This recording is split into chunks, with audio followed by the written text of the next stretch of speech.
Hello everybody, welcome back to Yoba TV. If you're new here, you're welcome. Kindly click that subscribe button on your screen, like, comment, and share this program. Tẹ́ bá ń wò pé ọkàn yín ò ní balẹ̀, ẹ jẹ́ n tútù sọ fún yín, ọkàn gbogbo yín ò ní balẹ̀. Lánàá mo ṣe fídíò kan níbi tẹ́ tí ń accuse Juma, tẹ́ sọ pé ó sign 5 years contract pẹ̀lú Ìyábọ̀ Òjó láti fẹ́ Priscilla. Mo ní tó bá ti máa pé 5 years wípé gbogbo yín la máa fi ṣàwátì ẹ̀tẹ̀ni sí láyé mọ́, àbí contract ẹ̀mí yín náà sign. So mo tún rí lẹ́nìí, because whatever it is that you guys have to tell yourself to make yourself happy, you are always looking for something to say, to update, which you know is not true. It's not true. I mean, I don't even know the level of, illiteracy to máa mú yín máa go low and low and low because you feel like I gbọ́dọ̀ drag Priscilla. No reason. Tí o bá tẹ̀ ṣe nǹkan kan, a gbọ́dọ̀ wá irọ́ kan pamọ́, a gbọ́dọ̀ ra ara bò. Now, ẹ kúrò lórí pé ó sign 5 years contract, you fly down one, you no fly.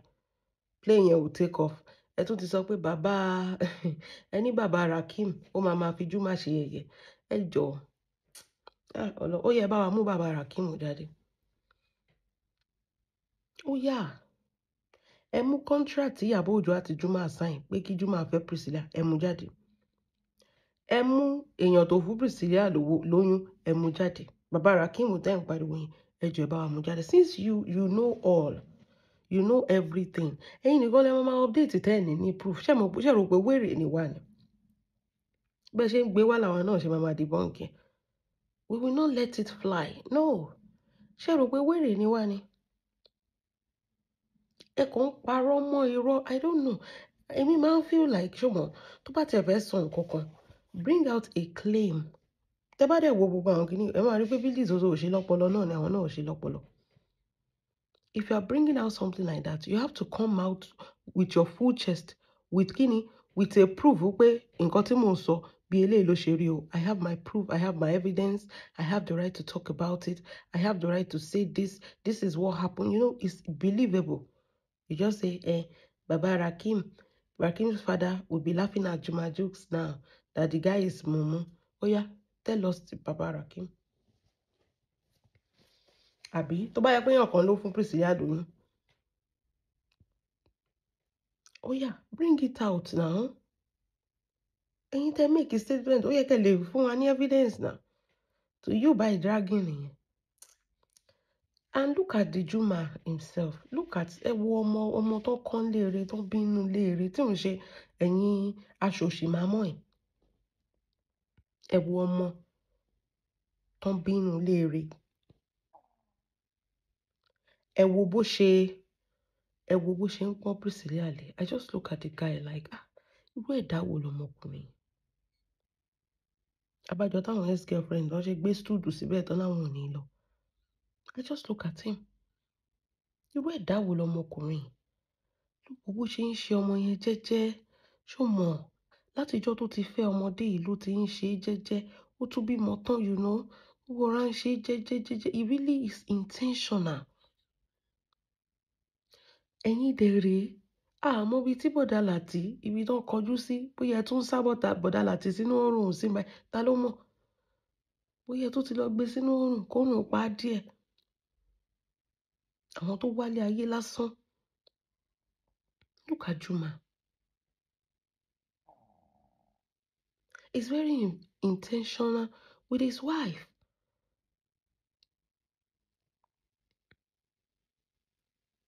He's a very good guy. Ṣé irú èèyàn yẹn ẹ jọ̀ọ́, irú èèyàn yẹn ṣé kí bí irú èèyàn téèyàn fi ń tọrọ fọ́mọ nìyẹn? Ọkọ tó máa fẹ́ ọmọ ẹ̀. Imagine you are Priscilla's mother. Ó dẹ̀ wá rí bó ṣe ń kẹ́, bó ṣe ń gẹ̀, bó ṣe ń ṣe. Ṣé ọmọ inú ẹ̀ máa dùn, ọkọ ẹ̀ máa balẹ̀? Ọmọ kan náà sì kó jàǹdùkú tó wá nà mọ́nú ilé yẹn. Tí ìyá ẹ̀ dá motivational speaker sórí social media. Ẹ wo bó ṣe ń kẹ́kọ̀ọ́, ẹ wo bó ṣe ń lù kan. I am nobody. In my house, I'm a queen. We've seen the real queen now. We see the real queen. We see the way Juma treats that. Juma wo pẹ̀lú ògo Ọlọ́run òkìkí ẹ̀ máa kàn kárí ayé pẹ̀lú ògo Ọlọ́run. You know, this is a blessed child. Àwọn ọmọ kan wà tó jẹ́ pé wọ́n tọ́jú wọn.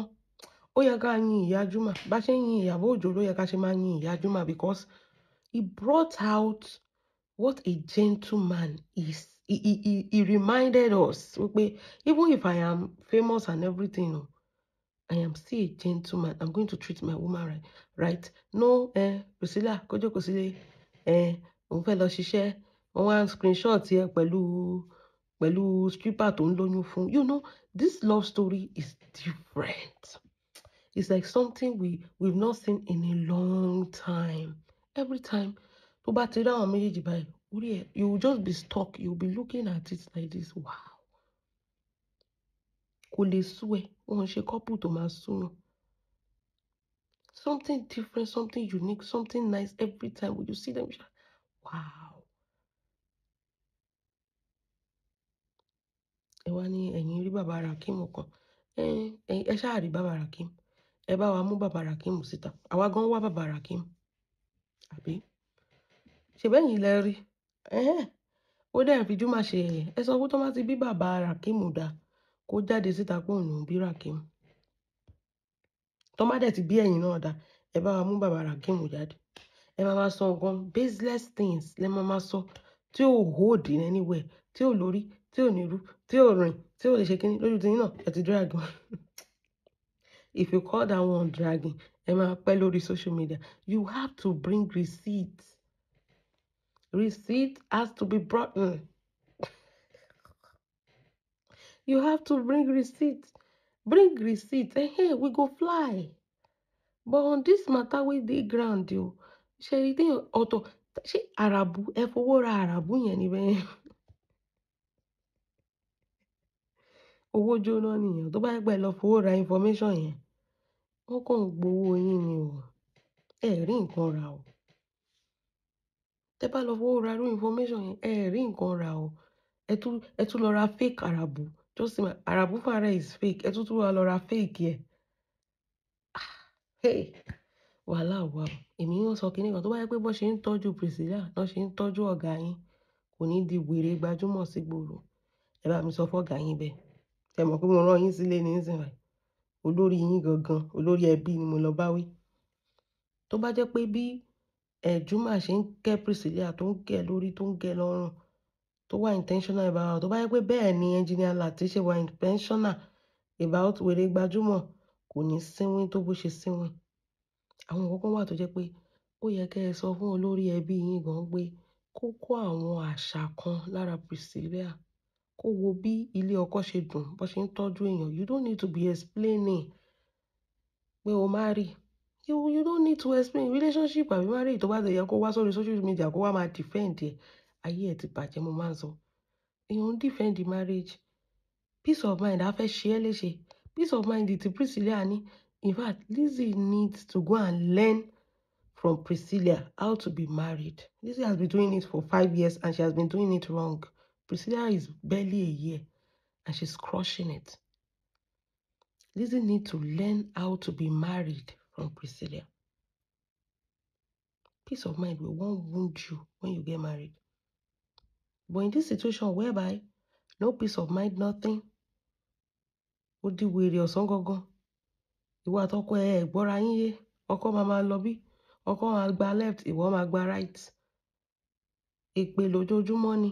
Èébú lójoojúmọ́ ni. Ẹ ti do nísọ lẹ́nu. Wọ́n tún ti lé yín lù. Wọ́n tún ti lé yín lọ bòmí lápá bòmí. Wọ́n tún ti lé yín bí kan, wọ́n tún ti gbé yín lọ sápá bòmí. Lizzy, you have a lot to do. Àwọn tó fowó rárá bù yẹn sọ fún wọn pé fake náà tún tà fún wọn.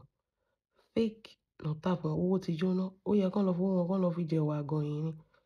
Owó ti jóná. Wọ́n ti tàn wọ́n jẹ. They lied to them. Because we know one thing is sure. Kò sẹ́nibody tó lè gbàkàtà lọ́wọ́ akitì. Ṣó yé yín? Ṣé irú marriage yẹn ẹ máa fojú rí lọ́ọ̀kan báyìí? Ó dàbí ilẹ̀ eléré ni ẹ lè dé bẹ́ẹ̀. Kì í ṣe pé o. Kì í ṣe pé. Ẹ fojú rí lọ́ọ̀kan báyìí ni. ẹ lè débẹ̀, ẹ lè feel ẹ̀, ẹ lè relate, kò possible. Àbẹ́ ti relate ni. Nǹkan tó ń pè ń gbéyàwó gangan nìyẹn náà. Ẹ lè relate at all, kò possible.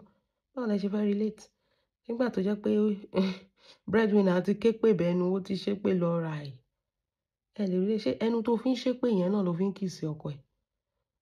Tó bá fẹnu yẹn kiss ọmọ, ayé ọmọ yẹn máa bàjẹ́ ni. Ó mọ̀ ni. Aura mà ní ilé ayé, frequency, we all operate on a frequency. Tó bá fi ẹnu tó fi ń ṣépè fún gbogbo èèyàn yẹn, tó bá fi ń kiss ọkọ ẹ̀, tó bá fi ń kiss ọmọ, ayé wọn ò ní dáa, kò ní ta sọ́sàn. Aura mà ní ilé ayé. Okay.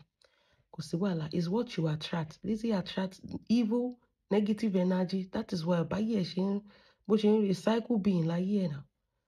Recycle being. So she keep blaming everybody for everything that happened to her, and she cannot sit down and realize that èmi gangan ni problem ara mi. Òun gangan fún ara ẹ̀ ni problem ara ẹ̀. Ẹ máa wà okay. Ọkàn yín ò dẹ̀ tún ní balẹ̀. Mo jẹ́ kí ẹ mọ̀ yẹn.